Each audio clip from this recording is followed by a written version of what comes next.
How to watch ESPN on Xbox One with activation. Step number 1, install the ESPN app.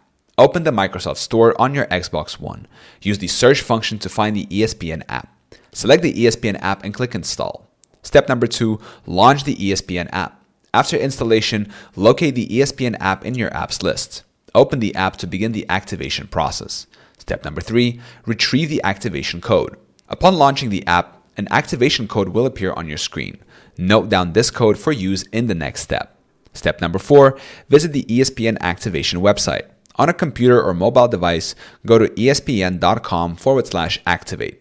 Enter the activation code displayed on your Xbox One screen. Step number 5, log in to your ESPN account. Log in with your ESPN account credentials. If you don't have an account, create one to complete the activation process.